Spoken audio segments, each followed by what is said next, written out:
Hey, Wid fam. It's Leo here with One Happy Widow, and I'm hoping everything's working okay because we're trying our live again. So it's funny because no matter how many times I do this, when the timer is counting down to start to go live, like I do this for a living. I sit right on this computer, these two computers, this laptop and this monitor. And right now I have a computer and a monitor. But I sit over here 3 times a day and teach an algebra class. And it starts at a certain time and we go live and I get on there and on the camera and the kids chat and we have a little system where the kids can actually turn on their cameras and you can see them, but they're high schoolers and they don't want to even get out of bed and they don't want to like brush their hair or whatever. So none of them turn their cameras on. So basically, it's the same kind of situation. It's chat over here and it's me over here talking, and I just click go and I go. But when I'm coming here on YouTube, even though I've made 50, whatever, 60 videos already, most of them weren't live, but just like waiting and counting down, like my heart starts to race and I don't know, I just still get nervous. I don't know if it's because I'm afraid that the technology won't work or or what. I don't know, but I don't, it's maybe like getting stage fright. So, hello, Teresa. Good to have you here. Um, but at least this time I knew I was coming on live ahead of time. At least I got some makeup. I fixed my hair. You can see, like, if you were here last time or you watched the video from last time, this was like a mess up here, back here, and now it's looking even worse than it was before. But I will tell you, it looks worse up here because I've been working on my studio, but it actually looks a lot better in the area that you can't see. So I actually have my big setup. I got this what I call a Doc Ock arm, and it's like this. It holds, I don't know, it's these little display things or whatever. Instead of a tripod, it connects to your table in the back, and it has all these arms. And one arm holds a camera, and one arm holds a light, and one arm holds a microphone. And so it just kind of reaches around behind your computer screen. So I'm looking at it right now. It's like all around me, so it's really cool. And I have my lights set up. I hope the lighting is good. But anyway, so there's a lot of stuff being done. You just can't see it behind me yet. And once I like finish it all and have all the studio ready to be set up, then I'll just I won't do a live. I'll do a recorded video and I'll show you the before and I'll show you the after. So you can see how everything's set up. But it's getting pretty cozy back here. So, and then we got so little personal updates, I guess.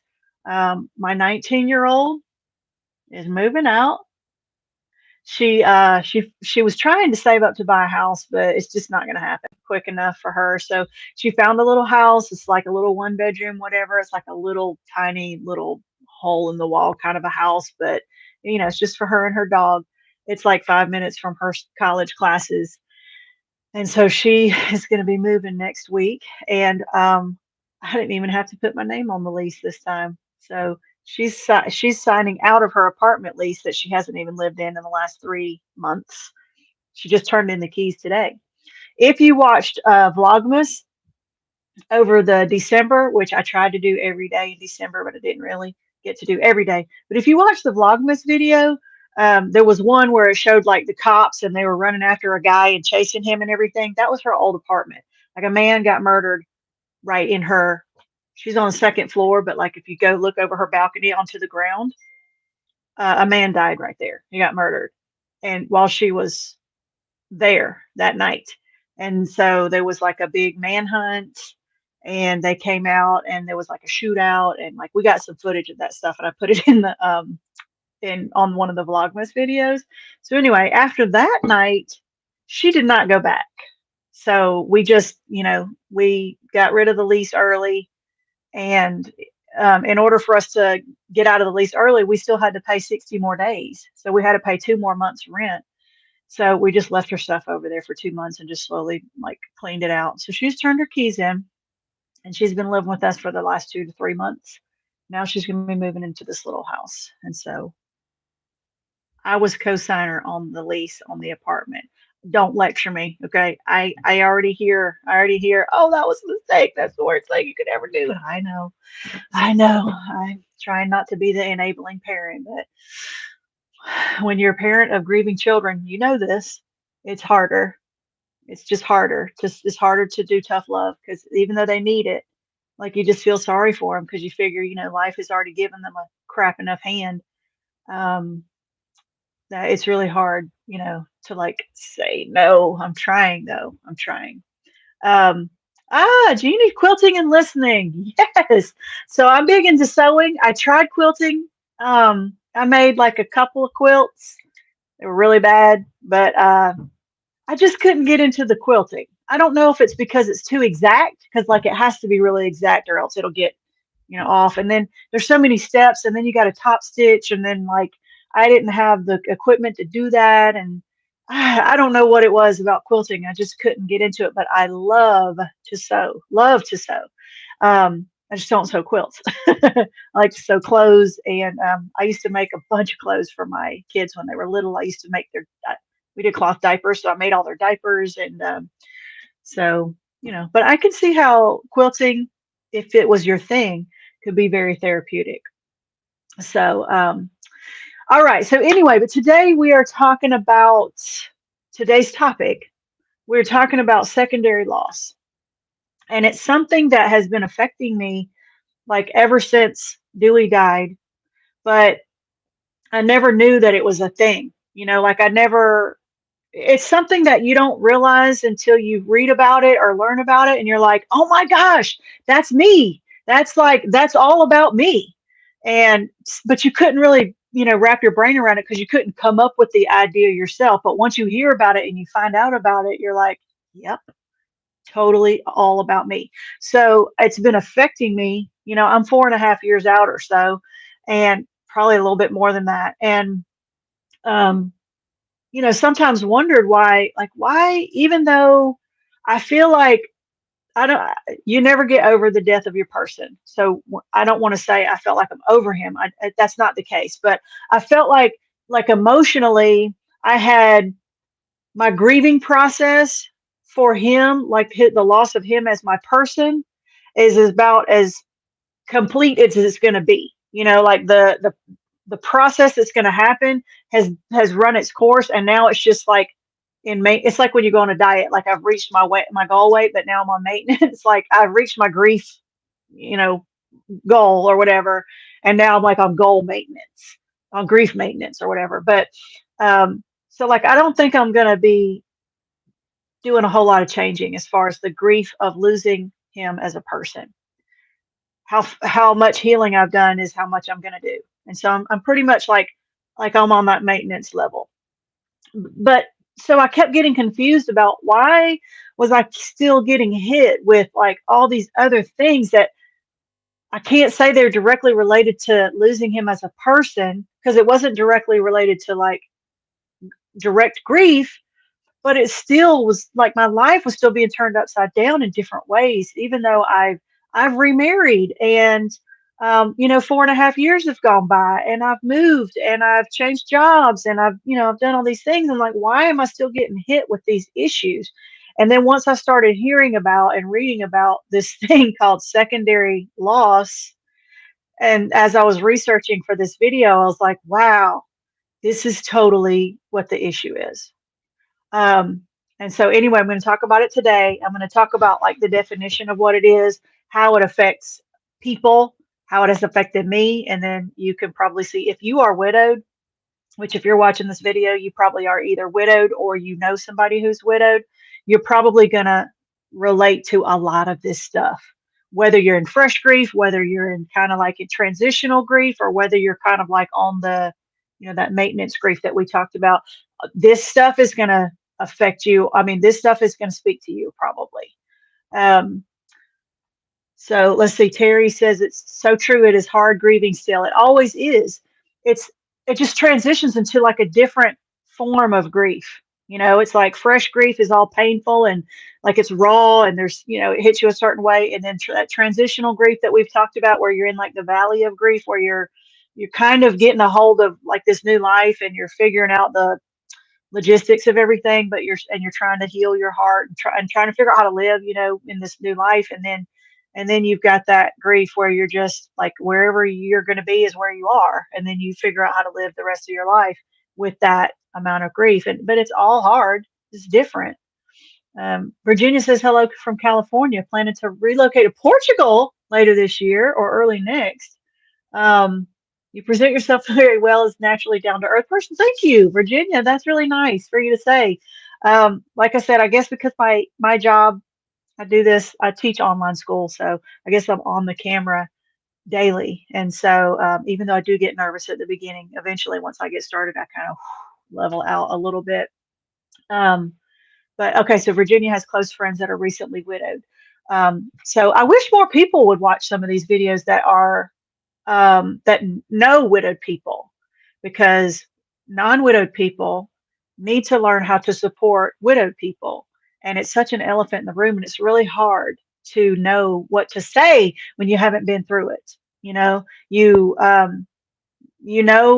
like you have a person you care about, like somebody you work with, or your sister or a cousin or a close friend or a mom, or whatever, and you want to help them and you want to support them, but you've not been through that kind of loss, and so you really don't know what it's like. So you can't really say, I know how you feel.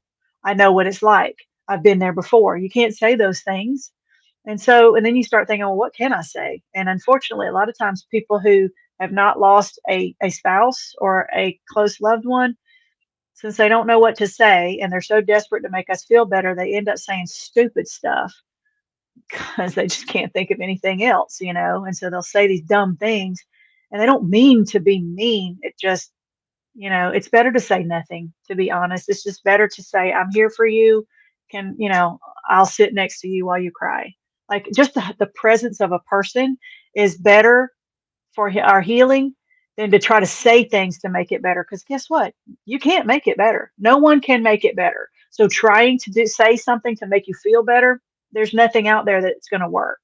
So the only thing that's going to make you feel more comforted, I guess, or more loved or supported, is just to be there, and just let that person know that you're there for them for whatever it is that they might need. Um, Jonice, I think I said that right. Thank you for coming in. I just wanted to stop. It will be 1 year in June. So Dewey died in June also, but this June it will be 5 years in June. That first year, Jonice, is really tough. It really is. And so there's not a whole lot that you can really say to a person in that first year of grief, except to say that it does get, I don't want to say it gets better. It gets easier. Okay. And the reason why it gets easier is because we just get more used to dealing with it. You learn how to handle it, you learn how to live with it. The grief is still there, and it's the same amount of grief. You just get better at dealing with it. It's like if you're lifting weights.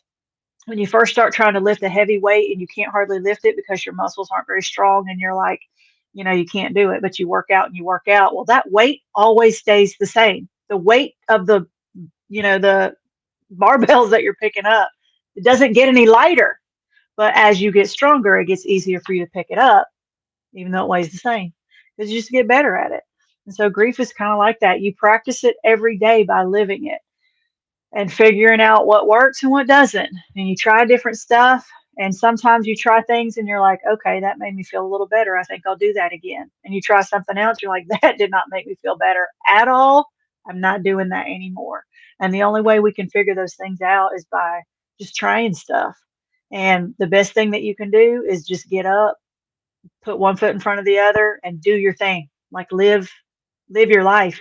Because if you hole up in your room and you sit around and you just close yourself off from everybody, you cannot go through the grief process that way. You're putting it all on hold, and then it won't ever get any better that way. It's something you can't go around or over or avoid. You have to go through it. And going through it is the hardest way to do it. It hurts the most, but it's the best way for you to heal yourself, I guess you could say. I know we'll never fully be healed, but that process, the only way to get through it is to go through it. So that's my best way to say it.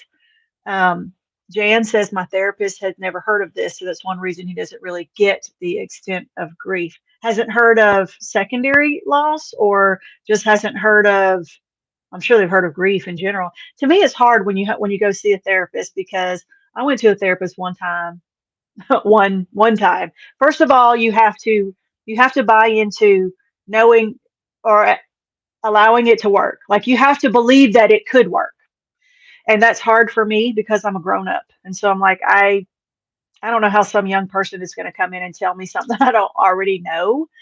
Second of all, for me anyway, is that I I feel like that person, if they haven't lost a spouse or a child or somebody really close to them, there's no way that they can empathize with me. They have no idea what I'm going through. They can read a book and like give me some suggestions and stuff like that, but I just feel like it's just not genuine because how can you help me if you don't know what I've been through or you haven't been through anything similar? And I'm not saying that's for everybody. There are some people who go through, to go to therapists and it's great for them. It's like a lifeline for them. And to be honest, for kids, I think therapy is almost mandatory for kids who've lost a parent. They just, it might not be mandatory like for every week or whatever, but kids are still developing and they're going to develop coping mechanisms that if they don't have a professional or somebody to help them teach them what coping mechanisms are appropriate, they're going to come up with their own and they might not be the best coping mechanisms. And I learned that the hard way with my kids. Um, so anyway, I'm going to talk about the secondary loss. I know there's some chats coming up. So what I'm going to do is I'm going to talk about the topic today.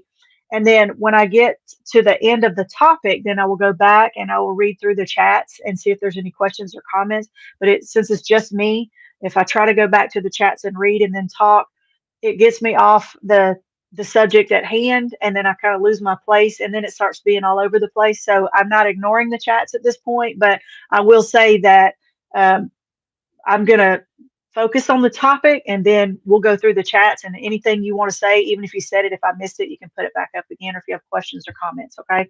So, but I appreciate all of you being here. And looks like, hello, Becky from Mississippi. I think I've called out everybody. Did DIY is here too. So I see that you guys are in here and posting, and I appreciate you being here today. So let's talk about this secondary loss topic. Okay. First of all, like I said, as long as I've been doing all this stuff and researching and everything, this is kind of a relatively new idea that I didn't come up with, but like a new topic that I have run across, and I'm like, how did I not know about this up to this point? Like, how did I not know there was a name for this up until just like the last couple months? I don't know, but anyway, um, it's just kind of been amazing to me because it's really hit home for me. So first of all, when we lose the person that we love, that's called primary loss. So primary loss is anybody who loses somebody that they care about. So it could be your spouse, it could be your child, it could be your parent, it could be a friend, it could be a distant relative, it could be a coworker, it could be a neighbor, it could be just somebody that you know. It could even be like a celebrity that you looked up to. Like, don't we still get sad when we hear about, Betty White passing away, even though she was 99 and like she lived a whole good full life, but still, it's still sad when you hear about it because it's just sad because you have these memories of this person that's not no longer with us, right? But anyway, so primary loss is just it is the loss of the person themselves. It's the grief that you feel because that person that was in your life is no longer in your life. They're gone. And so there's a certain grieving process that you go through because that person has been removed from you. And so, depending on who you are, depending on who that person was to you, and depending on your personality and what type of relationship you have with them, that dictates, the level of grief that you feel for the primary loss of just losing them as a person. Like, just they're not in your life anymore. So, um, people who lost like a sister could go through the same pain and hurt from the primary loss of losing that person as a spouse could from losing her husband. And so now, and I'm not all about comparing grief because I think that's dangerous and I think it's destructive. I think And I think it's selfish. Like people who come on to Facebook groups and stuff, and it's like they almost try to outdo each other. Like, oh yeah, well I lost my mom and my spouse, and within 3 months, like it, it's like it's not a competition. Like you're not out to try to be the person who hurts the most. We're all hurting, and we all need to help each other. But my point is that there is this high level of grief that you can feel from losing a person that was close to you, no matter whether they lived with you, whether they didn't live with you, whether you grew up with them, whether it's a close friend. That's a high level of grief from that primary loss. So everybody deals with that primary loss and has to go through the grieving process to manage those feelings for that loss. Okay, so that's kind of like a universal. But then there's another type of loss on top of that, that when you lose a person who was in the same house as you. And I'm talking about immediate family member. Mostly I'm talking about widows, but I'm also talking about kids. So parents who've lost a child or children who've lost a parent. That's a close, and it's a person who's like in their house with them or in their, it changes their life by them being gone. So mostly I'm talking about kids and parents and spouses. Those are the two that are the main type of loss that deals with the secondary loss. So the secondary loss is like a domino effect. Okay. So you already have your primary loss that you're dealing with from losing your person. But then there's different types, and I'm looking down here at my notes so I don't lose my place. But there's different types of secondary loss we're going to talk about that affect you, that it's the way that your life changes because of the loss of that person. And so you have to deal with grieving the loss of other things in your life that is related to the loss of the person. So you'll understand when I start talking about it. So the first topic is concrete. Okay. So concrete secondary loss is actually the loss of things, like tangible things. For instance, the number one type of concrete loss is if your husband dies and he was the breadwinner of your family. So not only have you lost your husband, you've also lost his income. And so that's a huge change in your life, especially if you weren't working at all. The people who are most affected by that type of secondary loss is, say, let me just give you like a general scenario of a person, a woman who was married to her high school sweetheart at age 16 or 17, and she's been married to this guy for 50 plus 60 years, and he was always the breadwinner, and she was a housewife, and her job was to stay home, take care of the house, take care of the kids. She didn't have training to work because she didn't have to, because all she needed to know how to do was take care of the kids, take care of the house, keep her husband fed, and she did a great job of doing that, but she never had a job. She doesn't have any formal training. Her husband always paid the bills, and he was the one that provided everything. And then he dies. What does that woman do? She's never had her own job in 50 years. Like, and her husband took care of everything as far as bills and all those kinds of things. That's a situation. Like, imagine that situation. That woman, her life, not only did she lose her person, that is a huge loss, but imagine how her life now is turned upside down because she has no money and no way to make it. Like, maybe he left her with life insurance, etc. But I'm trying to get you to see the idea of, not only is she grieving her spouse, her husband, but look how her life has now turned upside down because he had a heart attack and he, is not working anymore. And how is she going to pay the bills? So you see how that extra loss, that extra change, that loss of income has now affected her life doubly. So now she has two forms of grief. She has the grief of a person and the grief of this income loss that now she has to figure out how to replace it. And she's grieving on top of that. The least time in her life that she is capable of going out and trying to, do something new with her life. And, she's grieving her husband. And so it could be that your housing might have changed, so maybe you can't afford to live in this place that you lived before because maybe you both were working and now he's not around or she's not around. And now you're down to one income and you have to figure out, can I even afford this mortgage or this rent or to live in this house that we've been living in before? So maybe you have to downsize. And so your housing is now different. Um, Maybe you had to downgrade your car Maybe you had to get rid of some of your stuff and sell some of your stuff. Like you see, it's monetary mostly, but that concrete loss of that resource, that your spouse was, that's a secondary loss that affects people. I mean, I see it all the time on the Facebook groups. These women that are like, I have these babies, like I have 3 kids and they're all young and I've been at home with them and I was a housewife and my husband died and he didn't have any life insurance. And now I got to figure out how do I go out and get a job and then pay for daycare and figure out where we're going to live. And my in-laws are trying to take everything from me. And like, you see how it's not just that she's complaining about she's sad because her husband's dead. She's like, she does not know what she's going to do tomorrow with her kids, with her job, with her house, with her car, with her bills, all that kind of stuff. That's a huge, huge amount of secondary loss that a person has to deal with on top of the grief. Um, Another type is your identity. So, if you've been with somebody, it doesn't matter how long you've been with them, but like the longer you're with somebody, the more you tend to like associate your identity and attach your identity as being the other half of a couple, like you're that person's wife. That's how you see yourself. You're the wife. And now if your husband's gone, like you were his wife, but like if he's not here, then now you're just by yourself. And so now your identity is different.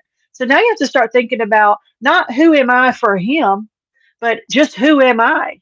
Like who am I now and what do I do from here? Like we had dreams together. And so now do I keep those dreams? Because were they our dreams because they were things we wanted to do together? Or do I still want to do those things by myself? Or do I want to do something different now because I'm going to do it by myself? And I don't want to get in an RV and travel the United States by myself. I would have loved to do it with my husband, but I don't really want to do it by myself. So now I'm going to change my whole plan for my future because now I have different goals for myself. So your identity maybe is your role as a caregiver. Like maybe your spouse was sick for a long time and you were his caregiver, and so your identity was that you took care of him. Or maybe your child, same thing with your child. It was like you're the caregiver of this child, and if your child dies, then like I've heard people say if they have an only child, let's say, and their child dies, am I even a mother anymore? Like it's got to be hard to figure out what is your role now. Of course you're a mother, but like I can see how the confusion would be, what is my role now? Like what is my purpose now here in life? So and so it affects your self-confidence. Like as long as you've got your ride or die there, your partner in life, you feel like I'm going to try some stuff, and if it messes up, well, my husband will help me through it and we'll figure it out. But when it's just you kind of got to be more cautious because you can't just throw caution to the wind and just try a bunch of new stuff because it doesn't work out. Well, you still got to pay your bills, or you still got to take care of your kids or your pets or whoever it is that you have to take care of. Um, so identity, and then another one is like I can't relate to this one as much, but like there's people who are high society, like a woman who was like the wife of a doctor, maybe, and like she's the doctor's wife, and so her job was to be his, his person. And she goes along with him to these fancy parties and she's on his arm and she likes to tell people my husband's a doctor. And I'm not trying to belittle it. I'm just saying like that, your identity sometimes is wrapped up in who you're with. Like I was an army wife. That was part of my identity. Dewey was in the army.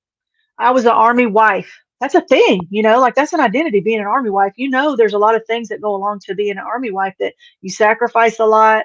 You can't really have a career. I tried to have a career as a teacher, but like we moved around so much. I had to quit a job, start a job, quit a job, start a job. It was hard for me to move through a career because I couldn't stay anywhere. And I had to be without my husband a lot because he was off on trainings and he went to Afghanistan and he went to Kuwait. And, like being an army wife is an identity. And so he was already out of the army when he got sick. He was on disability. But like if he had died while I was still married to him, I mean, if he had died while we were still in the military, notice I said we, right? Even though I wasn't the one enlisted, but it would have been like, okay, well, I'm not an army wife anymore. Like I'm just a mom to these kids, and then I got to figure out what to do. So you see how that loss of identity can be a secondary loss. So there could be a loss in beliefs. Um, a lot of people struggle with their faith or their religious beliefs or their beliefs about the future or the afterlife or what really happens or where is that person? Are they in heaven? Can they see me? Are they nowhere? Are they somewhere? Are they are they still here with me in a different, way? Like it's just hard to maybe what you thought you believed before might change or you might question it when you lose a spouse. A lot of people's their faith is shaken. Like their faith in God is shaken because you feel like, well, why would a loving God take my husband from me and make me miserable like this? And so it's a hard question to answer. I never really went through that anger at God phase, I guess, and I think it just has to do with the way you think about things. My faith was not as strong then as it is now, but I guess I just realized I'm a pretty pragmatic person, I guess. I'm driven a lot by logic. And so I guess in my mind, I'm like, well, everybody dies. He just died earlier than I wish he would have. Like I wish he would have lived to 80. He died when he was 42. That really sucks. But, I feel like maybe, I mean, I just don't know. I don't know if God had a different plan for me. And part of that was that, Dewey was my love of my life during that time of my life. Now JP is the love of my life during this part of my life. It's just a different time period. And so I never really went through that anger, but my kids did. My kids have gone through some angry phases at God for taking their dad from them, and making them make changing their whole lives. They've had a lot of secondary loss, from losing their dad. There's a lot of things. Their life changed in a lot of ways because their dad died. Um, let's see. Your hopes for the future. So, like I said before, like you have these plans for the future. You're going to grow old together, and now you're not. And so now you have to there's a big, huge shift. I'm like, well, do I move? Do I stay here? Do I keep my job? What do I do? All I knew to do was get up every day and raise my kids and go to work. But my whole idea of what the rest of my life looked like was not the same anymore. It was like a total shift and it had to change and I had to figure out, well, what is that going to be now? I'm having to make plans for this life that I did not ask for. I did not want to be in this type of life, but now I am. So now I'm having a plan for this life that I did not even want. So there's a lot of bitterness there, that is comes along with that. Um, your connectedness. So connectedness meaning like your memories. I can remember something that keeps haunting me in my mind is like the memories that I have, the memories that I have of him. Whatever I have, it's all I'm ever going to get. So like the pictures that I have, the videos that I have, the memories in my mind, of things that we did together or whatever. I have this little ball of like memories, right? I don't get anymore. We don't get to make any new ones. And so all the ones, they're done being made. So it's like a movie is done being made. Now you just get to watch it over and over again. Right. But like the memories that we have, that's all we're ever going to get. And sometimes I panic a little because I think, oh my gosh, what if I start forgetting stuff? So I try to share those stories with my kids. We talk about, hey, you remember when daddy did this and you remember when daddy said that? And we try to bring it up in conversation pretty often so that the memories don't start to fade from our mind. We look at the videos, we talk about it. We try to keep those memories alive. But I keep wondering, like, what if I live another 30 years? How much am I going to remember of that? How much of him am I going to remember when I'm 80 years old? And I mean, I guess I'll still have those pictures and stuff, but there's a grieving of the loss of those memories, because there's only a certain amount that you have, and that's all you're going to get. And so now you just got to hold on to what little you have and just hope that you can keep them, you can hold on to them. The belongings and okay, so your belongings and your solitude. So the things that you're connected to. Like we talked about, there's a video that I made called Weird Ways Widows Grieve. And so we feel a certain connection to our spouse through stuff, like their clothes, like we try to smell their clothes because it still smells like them for a little while. And we already start to be sad because we're like, what happens when it doesn't smell like them anymore? What happens when the smell fades? The smell is a real strong connection for memories. Um, and so sometimes we can get rid of some things, and then there's just everybody has like some weird kind of thing that they're connected to, and it's always different. Like for every person, it seems to be different, but there's some kind of weird connection to like a pair of boots, or a ring, or a hat, or a scarf, or I mean, it could just be something random, but we're connected to that person through some kind of tangible something because we don't have the person anymore. So we hold on to the thing that represents that person with everything that we have, even if it's something strange. And I went over this in I don't remember which one of my other videos, but when Dewey got sick and we went on our weekend, like our romantic weekend for Valentine's, right after he got diagnosed, and I took him to go get a pedicure. It was the first time he'd ever gotten a pedicure, and he loved it. He was like, "Wow, I can't believe I never had one of these before." And I got my toes painted some kind of maroon color. Well, and they were on gel, and gel toenails last forever. Like they never come off. Well, I can remember going back to the nail place and I was like, I wouldn't let them take the nail polish off because every time I looked at the nail polish, it reminded me of that time that was our last like romantic getaway. And so I just clipped my nails, and then I did not get another pedicure. I let my toenails like I let the red part of the toenails grow out, and it took almost a year because your toenails grow really slow. And I just clipped them and clipped them, and I saw that little strip of red get smaller and smaller and smaller and smaller. And I specifically remember, I don't remember the date, but I remember the last time I had to clip my toenails when I clipped the last piece of red off, and it was gone. And like I cried that day over toenails. But it wasn't about the toenails, right? It was about that mental connection that I had. It reminded me that it was this much farther apart away from the time that we had been together. So you see how those, the secondary, I guess my secondary loss was toenails, but it just represented something different, and it was a different type of grief. Um, there's a loss of missing milestones, especially if you have children. So when Dewey died, we had 4 kids, and they were all still living at home. And only one of them had graduated from high school already. The oldest one had already graduated from high school, but then the next one was 15. She had just turned 15 a month before he died. And then the next one was 12, I think. And then the next one was 7. So he only got to see one graduation.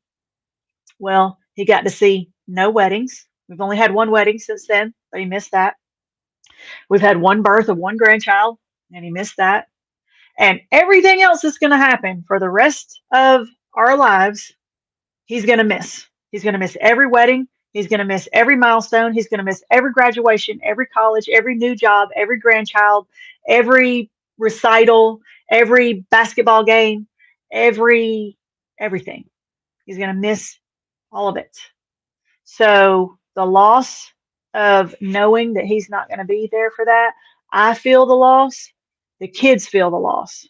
They know he's not there.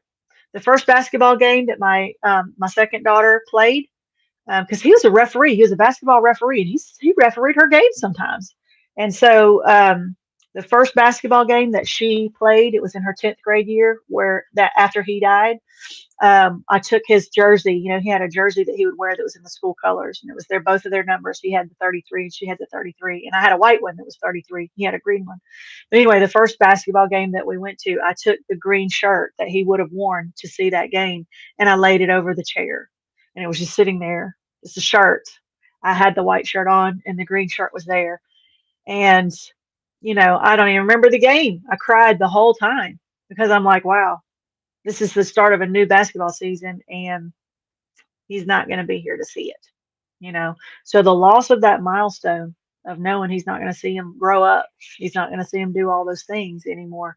That's the huge part of secondary loss. The loss of your relationships. So you probably know this has probably happened to you in some way. And I also made a video about this, about how the dynamics of family and friends change when you lose somebody. That's a loss. That's an extra loss. So, and this has probably happened to nearly all of you in some way or another. The dynamics of your relationships that you had with your spouse before changes. especially the relationship with their family, your in-law family, his or her parents, siblings, cousins, that kind of stuff. So my kids are part of his family, but I am no longer part of his family because I'm not married to into the family anymore. And so they don't really, I mean, they don't hate me or anything like that, but like they don't reach out to me. I don't go do family stuff with them because I don't really live close to them anymore, but they don't think to invite me either. And so, which means my kids don't get to go to those family barbecues and those big parties that they have and the reunions and stuff. And so, I mean, they could, but it's just different. And if you followed me at all and you've watched my the story of Dewey's death, his cancer death, and anticipatory grief and all that, if you followed that story, you know about my kid's grandmother. I don't call her my mother-in-law anymore. Big reason for that. I call her my kid's grandmother, Dewey's mom. She's a piece of work, and I feel sorry for her because she was the mother of an only child. Dewey was her only child, and so now she's a widow also, so she has nobody. But it doesn't excuse some of the things she's done. But anyway, we have a very tumultuous relationship, and so it's tough. It's really tough. And my kids have a kind of a tumultuous relationship with her too. And part of that's just her strong personality.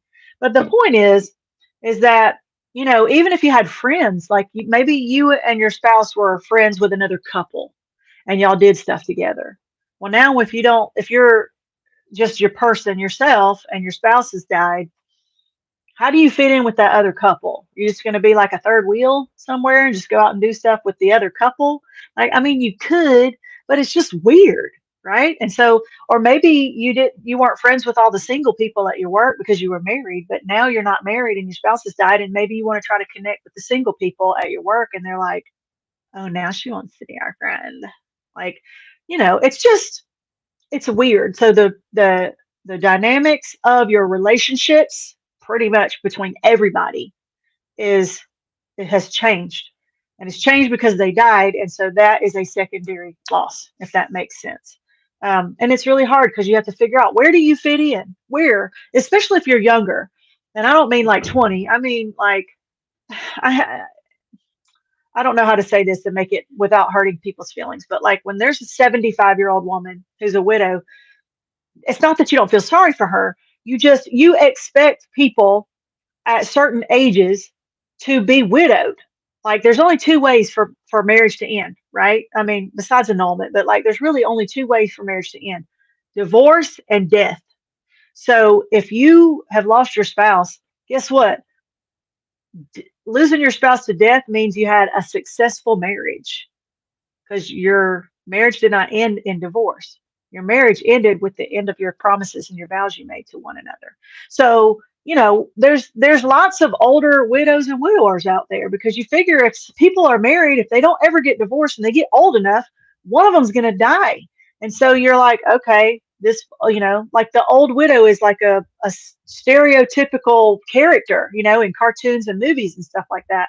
And so it opened my eyes when I became widowed, because I'm like, I didn't give enough attention or enough thought to the older people who were widowed, and realize that they really need our support.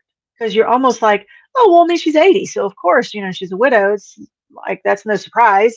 And so you just kind of, you dismiss, and you forget that, just because she's 80 doesn't mean she doesn't have feelings. As a matter of fact, if she's 80 and she was married to her husband for 60 plus years, she's hurting a lot worse than, I don't want to say a lot worse. She's hurting really bad, because she lost this person that she probably can't even remember what it's like to be not his wife, if that makes any sense. So, but anyway, I kind of got off on a tangent. My point was this: if you're, let's say, under 50, and I just picked that number, but let's say you're still like, you still have kids at home, right? And you're widowed. That doesn't happen as often. So, people that you're around, you might be the only widow under 50 that they know. And so they don't know what to do with you. They don't know how to act around you. They don't know how to talk to you. They don't know what to say. They say some of the dumbest stuff. And so, and they do care, but they just don't like they don't know what to do with you, and they just want to say a couple words and then change the subject real quick, or else they just leave because they're so afraid that like the topic might come up and they won't know what to say, so they just like ugh. I can remember feeling that way before I became a widow because I can imagine like if I had known a widow who was like my age, I wouldn't know what to say to her.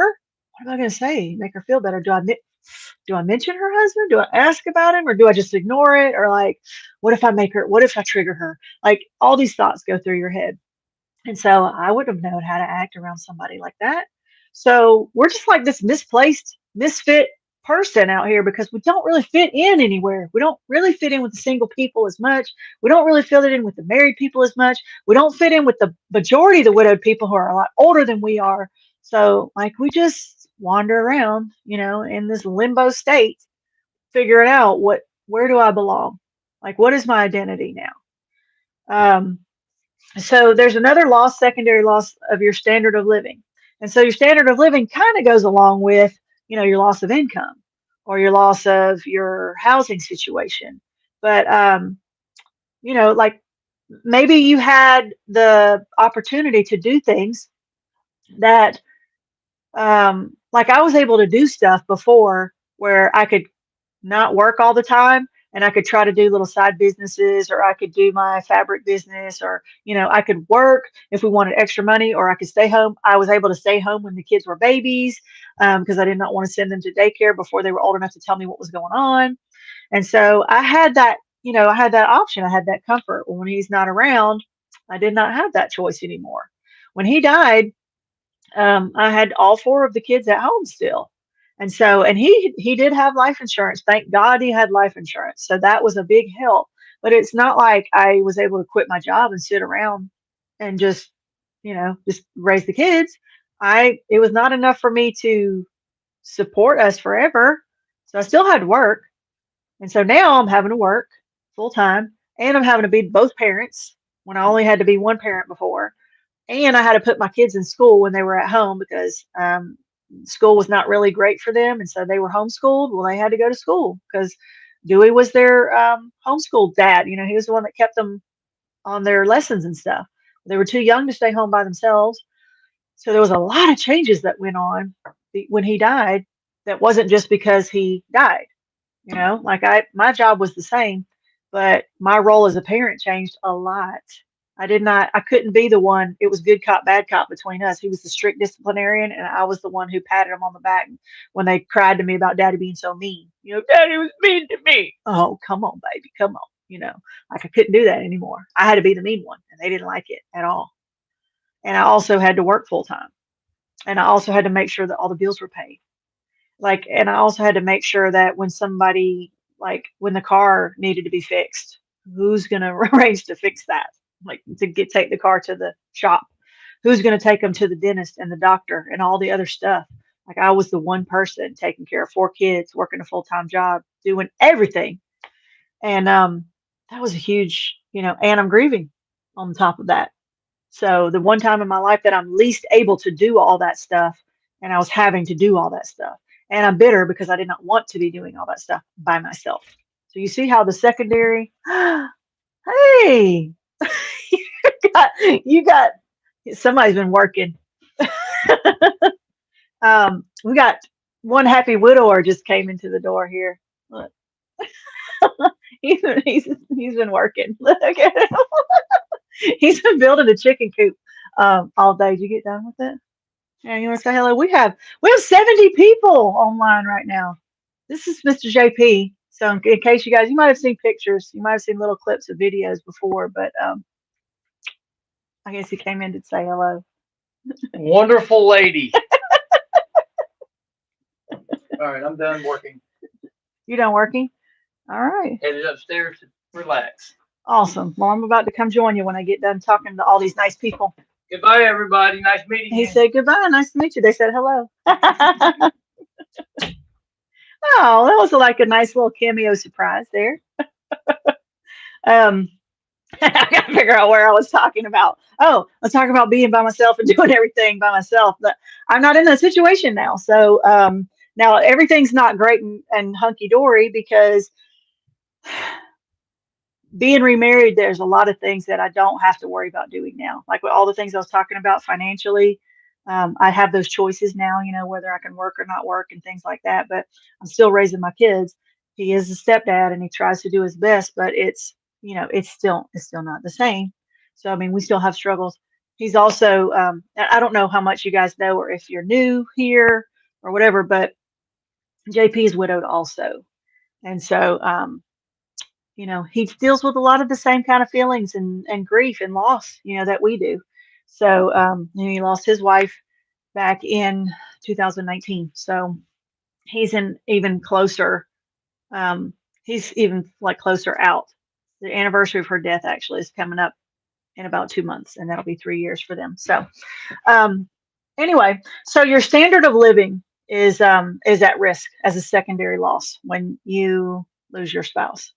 Um, there is loss of, then there's some kind of like intangibles, I guess you could say. So there's loss of stability, confidence, and safety. So just imagine, just think about when you're laying in bed at night by yourself and you start to think, when it's dark and your thoughts go places and you're like, what if somebody breaks in and tries to hurt me?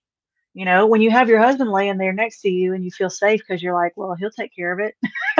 Like he's got the gun or or he'll karate chop them or like, that sense of security, even just knowing when you come home from work and something good happened or something bad happened, you have that person that you can just unload and say, guess what happened at work today?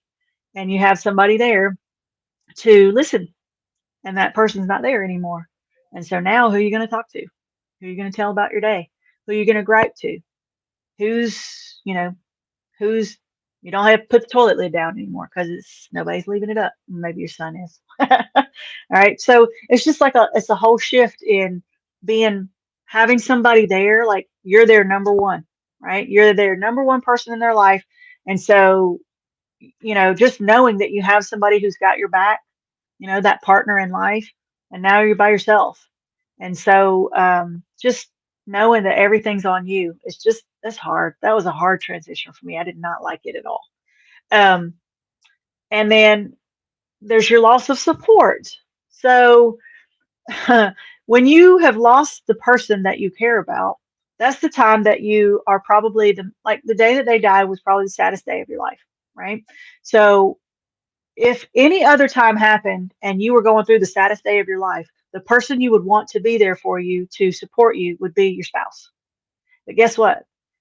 The reason why you're having the saddest day of your life is because it's your spouse that has gone. And so your spouse, the person who would support you more than anyone else, is the person that is not there anymore. So now you try to figure out, how do you get support from other people? Because the person who would hold you, who would pat you, who would talk to you, who would reassure you, they're not there anymore. And so now you're having to like self-soothe and like make yourself feel better and try to get support from people that are not your spouse. And I'm that kind of person where I just feel guilty for asking for help from other people. I don't know if that's a part of a personality that I have or whatever, but I don't mind asking my husband, for help, but I don't like reaching out for help because I just feel like I'm bothering people. I feel like I'm inconveniencing people. And so, I just don't, I am not very likely to reach out and say, "Hey, I'm having a really tough time. Do you think you could help me?" Especially if it's emotionally. I don't I don't ask for help, emotional help that well. I just shove it in, deal with it myself.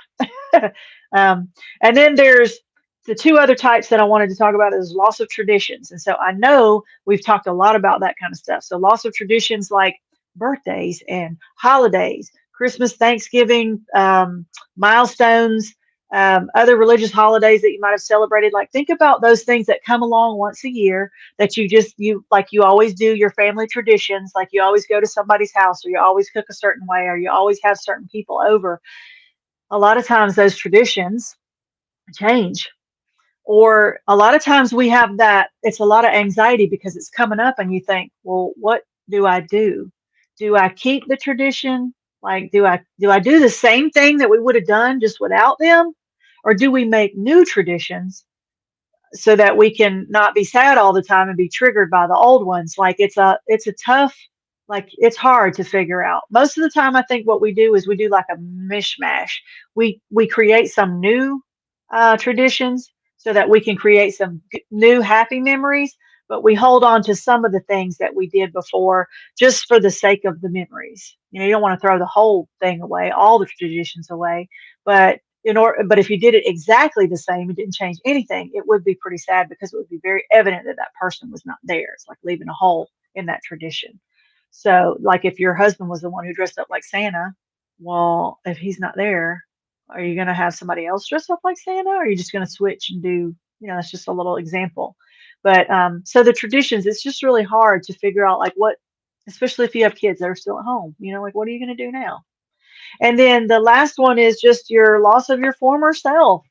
Like I said, you have to create a new identity now. And so I can remember thinking, like who am I? Who am I and who do I want to be?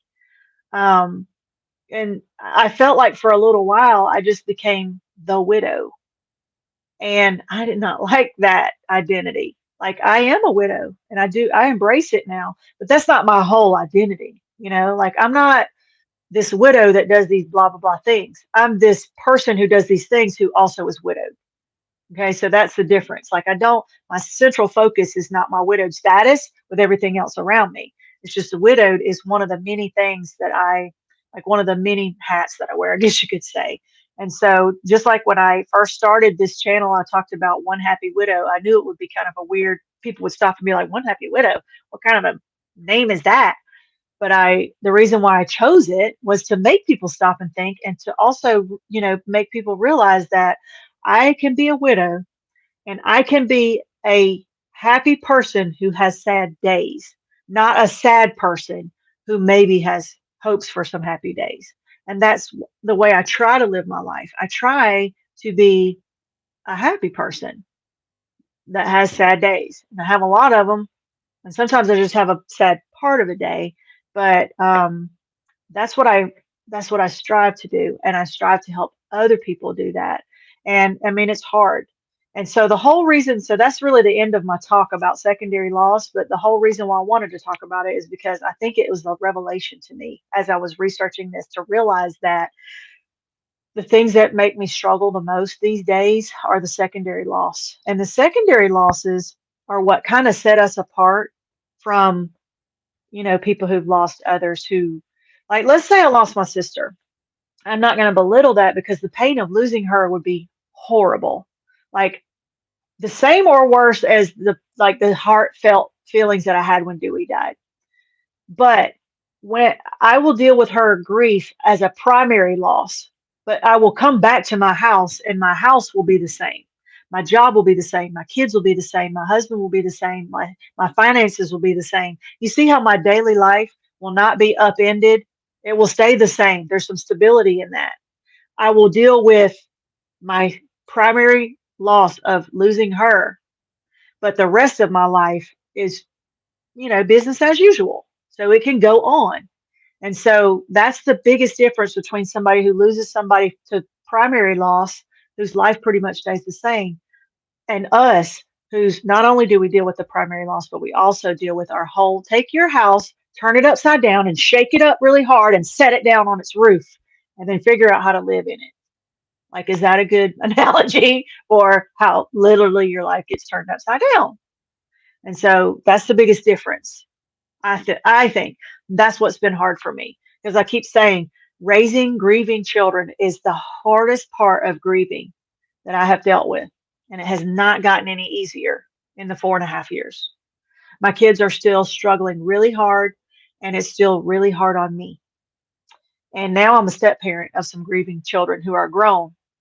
I mean, they're all grown, they're in the 30s, but they treat me like crap because um, they, they're grieving the loss of their mom. And I haven't tried to replace their mom, but their dad got married pretty quick after she died. And so they didn't like that fact that he moved on real quick. And so they see me as the bitch. And so they don't like me one bit and they're very open about it. And so, I have to just kind of I have to try to know that their anger and their bitterness is towards my position, not towards me as a person, because I'm not mean to them. I haven't done anything to them to be cruel to them. but they don't want to be close to me because of who I represent to them. And so I don't try to push it. If they want to come around later, that's what they'll have to do. But you know, so anyway, that's what I deal with. And I think a lot of you also deal with that. So once the primary grief, the primary grief of losing your person is leveled out, the secondary grief is what hangs around, and hangs around and affects you more on a daily basis than the heart hurt that you deal with losing your person. So I don't know if you agree with that, but that's how I have experienced it. And so now I'm going to go back. I'm going to try to scroll back and just pick out some comments that I've seen. There's a lot. And so I don't want to miss anything, but let's see. And if you have questions, then you can feel free to post them because I'm just going to be dealing with chats right now. Um, so JP says, I hear you. It's been a little over a year, but I still feel married to Don. I too hate checking that single box. I don't think that will ever change. So that's a hard one when you fill out your paperwork, and it has your status on there. It used to piss me off sometimes when it didn't have the widowed status on there. I'm like, well, what about me? Like, you have single, divorced, married. Like, what about widowed? Why don't have that box? But then even having to check it made me mad. Um, so CG says, I've had 3 contractors rip me off lately while trying to fix up the home and get it ready to sell. Plus, the last one ripped me off and stole my late husband's tools. So yeah, being a single person, widowed, but like a single person, one person, you become a target. A lot of times you become a target, just like on our Facebook group. That I'm going to put the Facebook group in here. If you haven't joined our Facebook group, and type it in facebook.com/groups. One happy widow. Oops. I can't type and talk at the same time. If you haven't joined our Facebook group, I just put in the chat below. It's an awesome place to be. But even just this last week, we had somebody that when I was letting them in, I was like, this guy. It was a guy that I was like, I don't know. He's giving me the creepy vibes, but he answered all the questions. Most of the time, they'll leave questions off, and so I just like decline them. But he answered all the questions. He even put his email address in there, and so I was like, oh, I don't know. I have this bad feeling, and against my better judgment, I was like, yeah, but what if he really is a real person that needs help? And I decline him because I get this creepy vibe feeling, and there's nothing really on paper that I can say is, that he disqualifies him. So I let him in. And within 2 days, he was already starting to try to pick people up on the group and started to block him. But, like even our people on our group, they try to come in because they want to take advantage of us. They either feel like that we're lonely widows and that we're so lonely that we just want to fall into bed with whoever because we're just so lonely, or maybe we have money, or we're too dumb to take care of ourselves because we've had our husbands taking care of us all this time, and so we don't know, and so we're gullible. Like, they just, they don't know. They have no idea who they're messing with. I'm going to take my glasses off so I can see a little bit better. Let's see. Okay. So Louise, hello Louise. I see Louise. She posts almost every video. She posts several replies to almost every video that I have, and she's always giving me good feedback on the videos. So thank you, Louise, for that. Marsha's watching. Pamela says, you will always have the hearts. Oh, that's really sweet.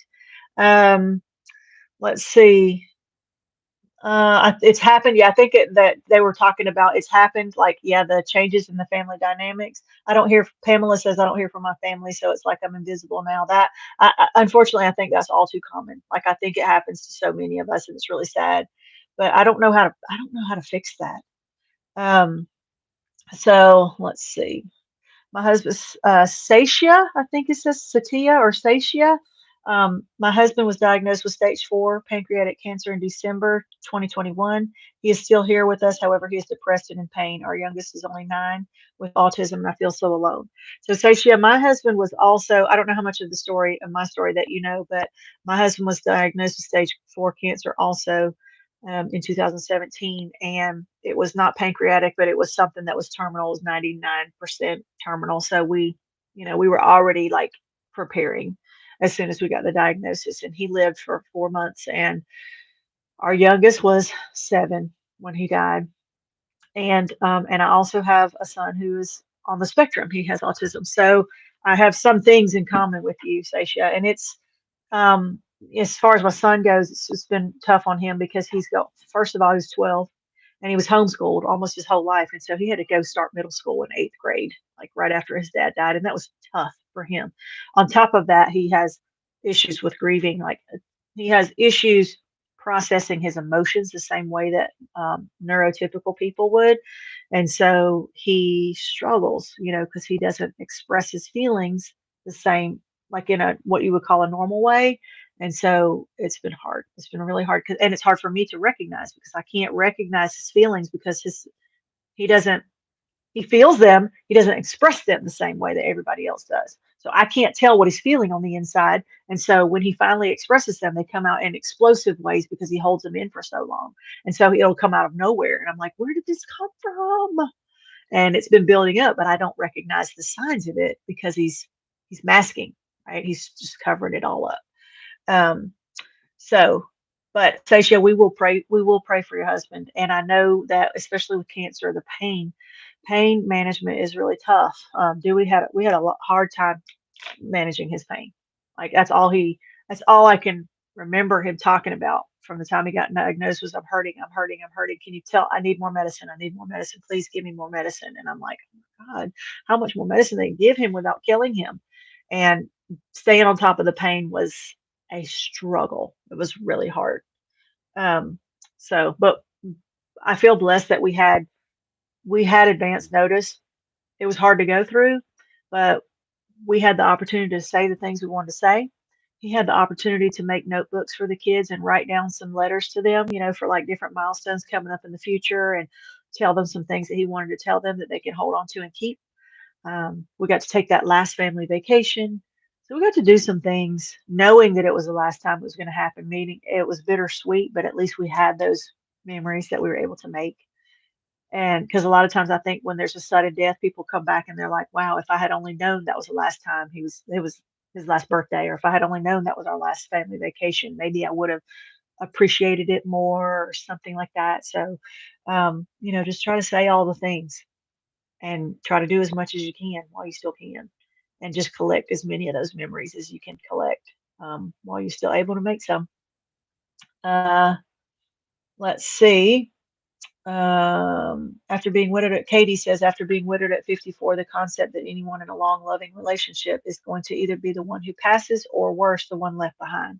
So, Katie, yeah, we deal with that. My husband now, JP, and I, we're both widowed. So we know that if, barring a divorce, which hopefully that's not going to happen, but if we stay married long enough, one of us is going to be widowed for a second time. And so it's hard not to think about that on a daily basis. Um, but it's like the thought is in the back of my head sometimes. Um, Pamela says being left behind is harder in a way because we carry the pain. Yeah, I think about that too. I think, well, Dewey doesn't have anything to worry about. He's not hurting anymore. He's in heaven, and so he's living his best afterlife. I'm the one down here, like dealing with all the stuff that he left behind. So, yes, pain is always in the background. That is true. Um, let's see. Um, Pamela also says no one can really understand how you're suffering unless they have gone through it. And that I do believe that's true. That's why our group is so awesome because we've all been through a similar pain, a similar loss. We all feel it in a different way and it affects us in a different way, but we all are dealing with it. So when we comfort each other, it's easy to accept comfort from someone that has been through what you're going through. If it's somebody who hasn't, then you're like, what do you know? Like, who are you to tell me? Like, they might be totally right, but it's hard to take that. It's hard to accept that from them because you're like, just stop talking. Okay. You have no idea what you're talking about. And so, when it's somebody who has also suffered that kind of a loss, you're like, yeah, okay. You commiserate easier with that person. So, let's see. Yep. It does get so hard. We have a Gigi. Hey, oh, Gigi says, hey, JP. Teresa says, hi, JP. So that was back when he came in. Mary says, you're a lovely lady helping us so much. Thank you, Mary. That's so sweet for you to say that. Pamela says, just last night I had a dream that someone came into the house and it left me terrified. Yeah, that's tough. My kids have gone through that too. Like my son is 17 And the other night I was going through the basement and the whole basement was lit up out here. And I turned off the light. He was like, "Mom!" I said, "What?" He's like, turn that light back on." I said, "Why?" It's like 11 o'clock at night. He's like, "Well, that's my night light." Like it's the whole room. He's like, "Yeah, I don't want to turn the lights off." So I had to give him a little lamp. And so he's 17 and he's still sleeping with a nightlight. Don't tell him I told you that. But anyway, Jessica says asking for help is the hardest. It really is for a lot of us, especially women. I think just because like I don't know, we're so hell bent on trying to prove that we can do this ourselves. Um, Becky says I have anxiety if I leave my house. So and that's a normal thing. That's something that just happens that I think with a lot of us, especially when we don't have that backup person anymore. So I'm going to skip down a lot because I can't keep up with like everything. But uh, let's see. Cheryl says, I really still ponder who I am now after 50 years together. And I'm 4 years a widow and always was an independent woman. So, yeah, it is hard because we have to change our identity and like how we think of ourselves. Um, let's see. Becky says, he is my heart. Uh, let's see. Taylor says, I've been widowed for 4 years. 2 months ago, I started dating a wonderful man. My three teenagers are very resistant to me dating. Had anyone had a problem or currently dealing with this? So Taylor, that's when we first start to date, it's very tough, especially when we have kids that are still at home. Sometimes the kids are like, yeah, cool, mom, do whatever you want. And my kids were that way as long as I was dating. Then once I got married, and they were like, yeah, that's awesome. And then he came to live with us, and then now there's rules in the house, and so now they're like, who the f are you to tell me that I can't play my video games? Just like it's just it's hard. It's hard. And that's like blending a family too. That's not just from grief. That's from being step parents and stuff like that. But it is hard. It is hard. But you have to consider the feelings of your children, but you also have to just sit them down and make them realize um, that you're a person that deserves happiness.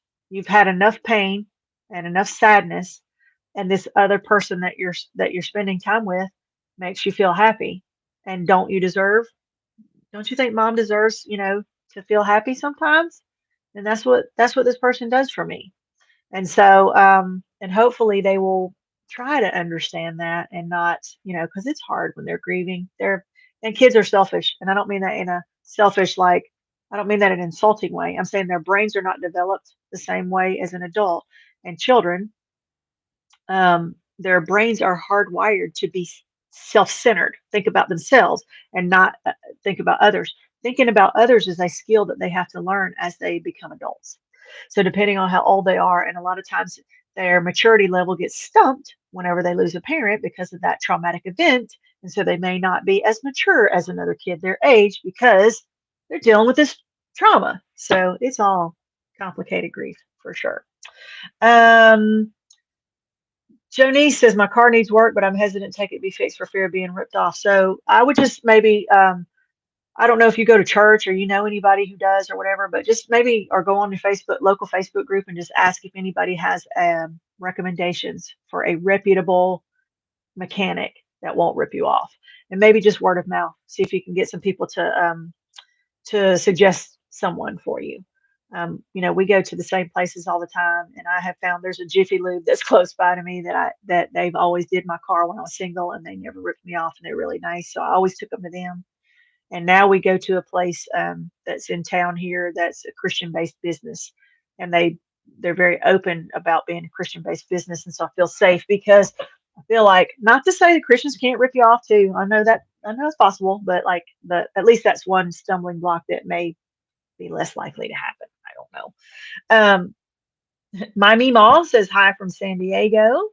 Oh, my son was 5 when his daddy died. So that's tough. That's a tough one. When they're younger, a lot of times, in one way, they don't understand what's going on and they don't remember a whole lot. But then later on, when they get older, that affects them too. Because my daughter, who's 11, was 7 at the time when her dad died, and she deals with the struggles that she has now are that she doesn't have many memories of daddy, and so that bothers her a lot. She says, I can't remember what he looks like. I can't remember what he sounds like. I can't remember. I don't have all the same memories of all the stuff that the siblings have. And so it's affecting her now because of how young she was and how little she remembers of him because she was so young. Um, GGZ says, I think I'm very lucky that my husband made me very independent. I did most everything around here. So Gigi, that sounds like, yeah, the transition to being by yourself and doing things on your own was not as difficult for you. And that's good because that's a hard transition to make for sure. Katie says, I don't have a ton of friends on Facebook and my page is turned into my journal. People who might not see, who might, People who might see anything I post, my whining and everything, they know. Read or scroll on. It's fine. Yeah, a lot of people sometimes get, backlash on their personal Facebook pages if we post, quote, too much about our spouse, because then they'll say, it's time to move on. It's time to, like, you've been sad long enough. It's time to get over it or whatever. And then when you start dating or you start moving forward or you start doing things, they're like, are you sure? I mean, it's kind of soon. Like, are you sure you're ready for that? So people don't know. They don't know how to treat us. That's why we go on our Facebook group, because the Facebook group, you can whine, you can complain, you can do whatever. Nobody's gonna nobody's gonna judge you for that. We're just gonna lift you up. We're gonna support you, and we're gonna give you some suggestions on things that might help you. Um, oh, let's see. I'm almost to the bottom. Jessica says my husband died from cancer in the liver, and the pain was terrible. I understand that. So yeah, Dewey had what's called bile duct cancer. And by the time they caught it, it had already spread to his liver and his lymph nodes. And so technically what killed him, I guess, was his liver. It had spread everywhere and it was spread to the liver. And so it was a lot of that internal organs. And I've heard that the cancer in those internal organs, like in the midsection, it comes with a lot of pain, just a lot of pain. And that's hard to watch. It's hard to watch our loved one um, start saying towards the end that they would rather be dead than to feel the pain that they're feeling. That's a bad place for them to be. James says, love the group and the videos. The insights are greatly appreciated. Thank you, James. Thank you for watching and for being a part of our group. I appreciate that. Katie says, some days the GBM groups I'm in are the only places I can express certain things. Sad, but a blessing I have those. I don't know if GBM is a typo or if that's through Facebook or if it's grief. I don't know. I'm not sure what GBM is, but I'm assuming it's just some online groups. Okay, so I'm glad that you have that resource. Tracy says, recently widowed, November 15th, 21. Tried to join Facebook group, but didn't see all the questions past number one. Gotcha. The videos are super helpful. This has been the most difficult experience. My husband's passing was sudden. Tracy, if you want to reapply, just make sure that you, like, sometimes the questions, you don't see them. Like you see one and then you hit done and then it submits and you don't realize there was more questions after that, but there's, I think, 3 questions. There's a place to ask for your email, and then there's a place that says agree to the rules. So you can go ahead, you can apply again and just answer all the questions and I'll let you in. I'm not sure what that means on the bottom there. Thank you all from, Rita says, thank you all, I'm from Kansas. So hello, Rita. Thank you for joining us. So we've gone so well over an hour. We're like on an hour 20. Tracy says, it's so surreal that at this moment of my grief process, I can't ask for help, especially with emotional stuff, having a hard time with the identity change. He was my soulmate. And that's a normal thing in fresh grief. Like that first transition to that new identity, because especially because we're resistant to it. We don't want it, but we have to do it anyway. And so it's hard to have to do something you didn't want to do. I feel like a kid, I don't want to do that. And you have to do it anyway. So, oh, GBM, glioblastoma. I see. Okay. Gotcha. So that was the type of disease that he has, an aggressive, always terminal brain cancer, robs them of their personality as they die. Katie, that's tough. Yeah. Okay. I understand now. That's what it stands for. Um, and I've seen that term before, the glioblastoma. There you go. Um, so yeah, I don't know, cancer of all types is just, there's no good cancer. You know what I mean? It's very tough. So, and I am so sorry. Bad day. Janet says bad day here today. Janet, you know what? We have those. We definitely have those. Um, we try to make it to where the whole day is not bad, maybe just a part of the day. But Janet, I don't know if you're a member of our Facebook group or not. If not, then definitely go over there and join. And then it's a really awesome place to be, especially when we're having those bad days and those bad times. So okay, so if there's no other questions, then I don't want to make this go on forever, ever, but I do appreciate all of you coming to join us as we talked about this secondary loss. And hopefully that is something that you can relate to. And just knowing that it exists, I think, just helps me because I'm like, now when I start to struggle, I'm like, okay, this is secondary loss that I'm dealing with. How can I? How can I manage? How can I handle it? How can I face it? So sometimes just putting a label on it just helps so that we can put the focus on it.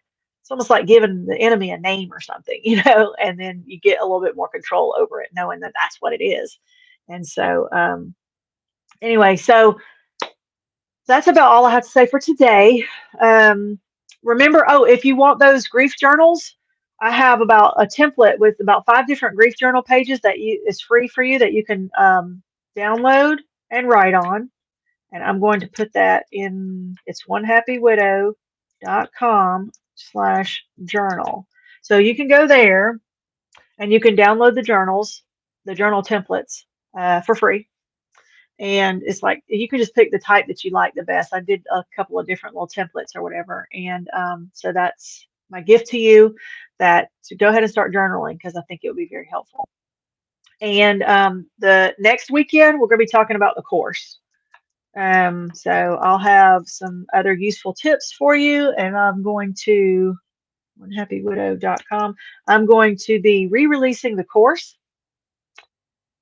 Pivot. Here we go. And if you go to onehappywidow.com/pivot, you can get on the waiting list for that. So I'm going to be re-releasing the course starting next week. And then we'll talk about it, about what it is, how it can help you, if it's right for you, if you're in that right place of grief, that it will be helpful to you. So just look out for that next week. And then I'll be releasing it. I'm only going to put it open for a week or two, and then we're going to close it again so that we can kind of focus on the group that signs up. So anyway, so just look out for that stuff. And until then, sign up for the Facebook group. It's free also. It's an awesome place to be. And I guess I will see you next time. I'm probably going to start doing Saturdays. So I think it's working out well. I'm going to do lives on Saturdays and maybe try to do like a special video maybe once a month. So reach out if you need to reach out for anything. My email is onehappywidow@gmail.com. Go onto the group, get you some, we'll love up on you over there, and just keep on watching the videos. Give me a thumbs up on the video. Subscribe if you haven't already. That really kind of helps. It helps to spread the videos to more people so that more people can see it. And that's I think is going to be about it. Okay. Well, I'm going to wrap it up, guys, and we'll see you next week. All right. Bye.